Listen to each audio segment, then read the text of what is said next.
She is 70 years old. I need you to understand that before I tell you anything else.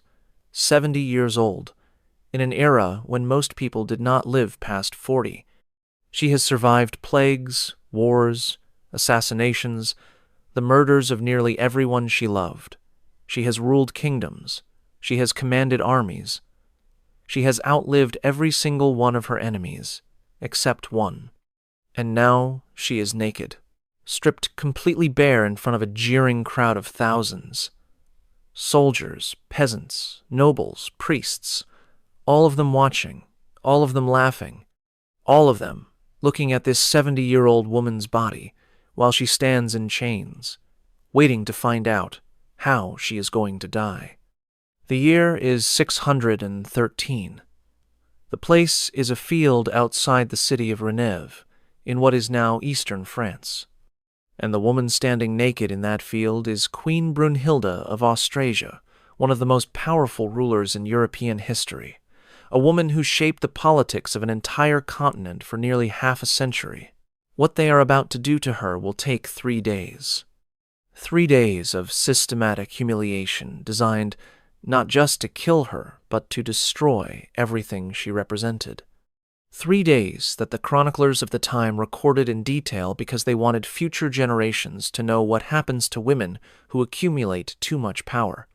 3 days that I am going to tell you about right now, because what happened to Brunhilde reveals something deeply disturbing about human nature that we still have not reckoned with. But here is what I need you to understand first.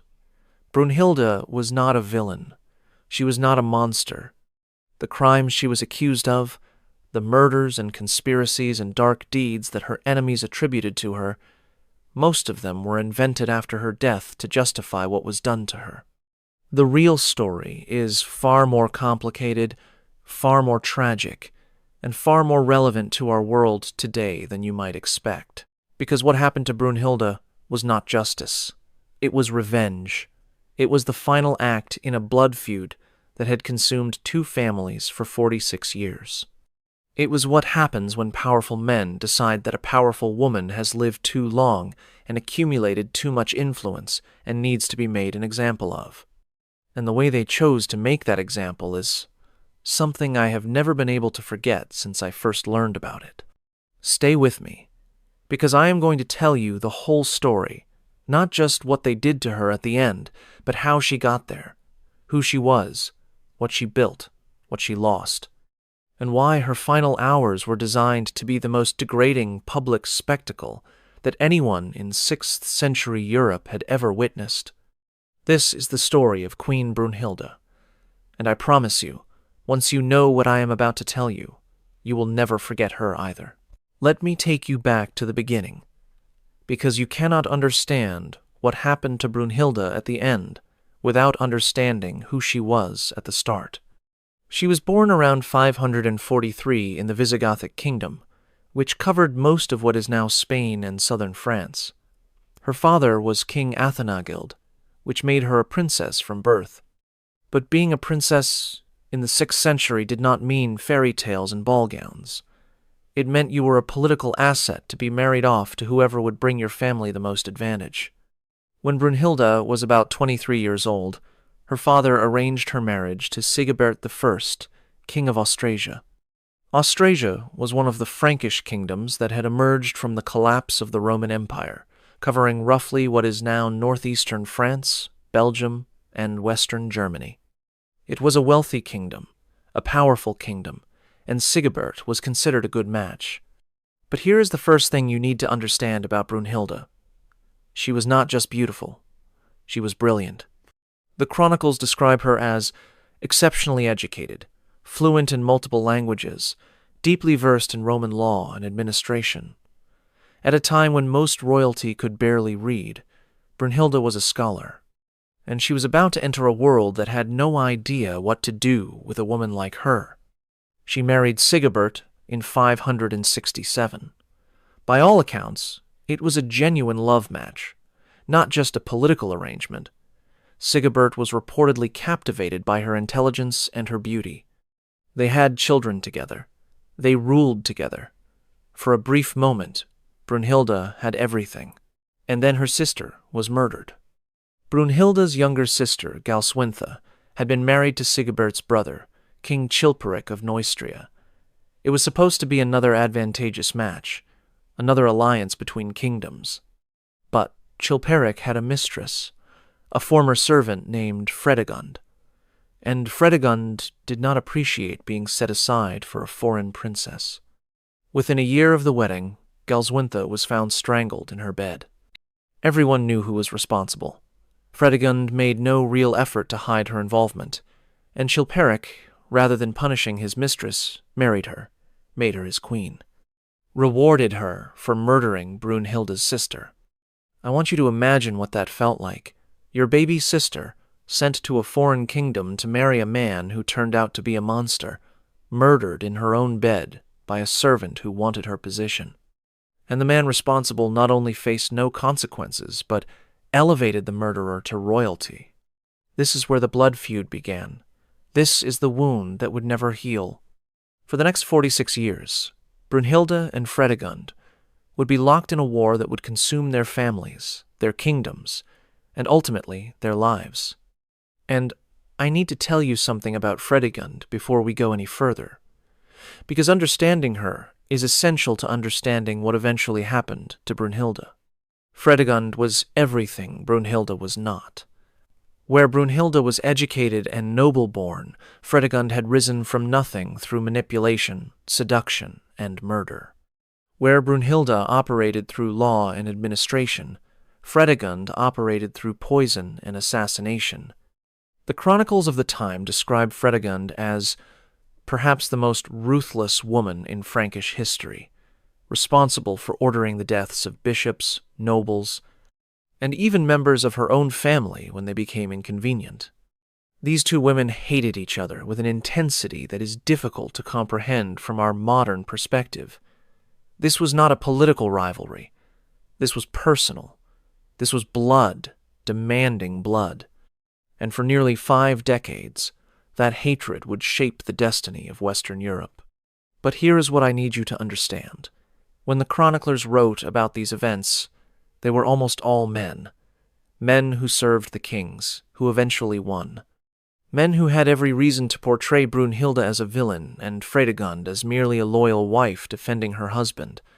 The narrative that has come down to us is a narrative written by the people who destroyed Brunhilde, and we need to read it with that understanding. Because the Brunhilde who emerges from the more neutral sources, the administrative records and the legal documents and the building inscriptions, is very different from the monster her enemies described. That Brunhilde was a builder, a reformer, a ruler who maintained Roman roads and aqueducts, who patronized churches and monasteries, who tried to bring order and civilization to kingdoms that were sliding into chaos. That Brunhilde was a woman who did what she had to do to survive in a world that gave women almost no power, and who used what power she had to accomplish things that men would be celebrated for. But that is not the Brunhilde that history chose to remember. History chose to remember the version her enemies created. And what they did to her at the end was designed to make sure that their version would be the only one anyone would ever know. The wars between Brunhilde and Fredegund lasted for decades. Battles were fought. Territories changed hands. Children and grandchildren were drawn into a conflict that had started before most of them were born. Brunhilde's husband, Sigebert, was assassinated in 575, murdered by agents sent by Fredegund. Brunhilde was captured briefly but managed to escape. She remarried, was widowed again, and eventually became regent for her son Childebert II. This is where Brunhilde showed what she was truly capable of. As regent, she did not simply hold power until her son came of age. She wielded it. She formed alliances. She reformed the administration of her kingdom. She built infrastructure. She maintained the postal system that the Romans had created. She patronized the church and used it to extend her influence. She did everything that a king would have done, and in many cases did it better. The problem was that she was not a king. She was a queen. and queen regents were supposed to step aside when their sons grew up. Brunhilde did not step aside. Even after Childebert came of age, even after he married and had children of his own, Brunhilde remained the dominant force in Austrasian politics. When Childebert died in 596, Brunhilde became regent again, this time for her grandsons Theudebert and Theuderic, 2 kings now, 2 kingdoms, and 1 grandmother controlling both. This was unprecedented. This was dangerous. And this was when the nobility of Austrasia and Burgundy began to truly fear her. You have to understand, the Frankish nobility had power because the kings were weak. They had carved out their own territories, their own privileges, their own semi-independent domains. A strong king threatened all of that. And Brunhilde was not just a strong king, she was an intelligent one who understood Roman law and administration, one who might actually succeed in centralizing power in ways that would destroy their autonomy forever. They could not simply depose her. She had the loyalty of the church. She had the loyalty of much of the common people. She had decades of experience and a network of alliances that made her dangerous to challenge directly. So they waited. They plotted. They spread rumors about her. They whispered that she was responsible for every death, every misfortune, every setback that befell the kingdom. They called her a witch. They called her a murderer. They called her things that I cannot repeat here, but that you can imagine. And they waited for their opportunity. Meanwhile, Fredegund died. In 597, Brunhilde's great enemy finally passed away, apparently of natural causes. After 46 years of war, Brunhilde had outlived her. But Fredegund had a son, Clothar II, and he had inherited not just his mother's kingdom, but her hatred. The blood feud was not over. It had simply passed to the next generation. Clothar was patient. He was cunning, and he understood something that Brunhilde perhaps did not fully appreciate. The Austrasian nobility did not just dislike Brunhilde, they feared her. And fear can be turned into action if you offer people the right incentive. In 613, the trap was finally sprung. Brunhilde's own nobles betrayed her. They invited Clothar to invade. They opened their gates to his armies. They handed over their queen, the woman who had ruled them for decades, to her greatest enemy. She was 70 years old. She had survived everything the world had thrown at her. She had outlived husbands, children, grandchildren. She had navigated the most dangerous political landscape in Europe for nearly half a century. And now she was in the hands of a man whose mother she had been at war with for his entire life. A man who had spent years listening to stories about how Brunhilde had murdered his relatives, destroyed his family, brought ruin to his people. A man who wanted revenge not just for himself, but for a mother who had died hating Brunhilde with her final breath. What happened next would become the most notorious execution in early medieval history. I need to prepare you for what I am about to describe, because the details of what was done to Brunhilde are disturbing. They were meant to be disturbing. The entire point was to create a spectacle of suffering so extreme that no woman would ever again dare to accumulate the kind of power that Brunhilde had held. The torture lasted 3 days. 3 days during which Brunhilde was subjected to every humiliation that Clothar and his advisors could devise. And the records are clear that this was not random cruelty. Every element was chosen deliberately to maximize her degradation. On the first day, she was stripped. A 70-year-old woman, a queen who had worn the finest garments in Europe, who had received ambassadors and commanded armies, was stripped naked in front of the assembled crowd. Her clothes were torn from her body, while soldiers held her in place, and then she was made to stand there, exposed, while people looked and pointed and laughed. This was not just cruelty, this was theater. In the 6th century, a queen's body was supposed to be sacred, hidden, covered in rich fabrics that signified her status. To expose that body was to strip away everything she represented, to force people to see her not as a ruler but as just flesh, old flesh, vulnerable flesh. The sources describe her standing with what dignity she could manage, while the crowd jeered. They threw things at her. They shouted insults, and she stood there, because what else could she do? On the second day, she was paraded. They put her on a camel, not a horse, which would have had some dignity, a camel. In Frankish territory, camels were exotic, foreign, associated with the strange peoples of the East.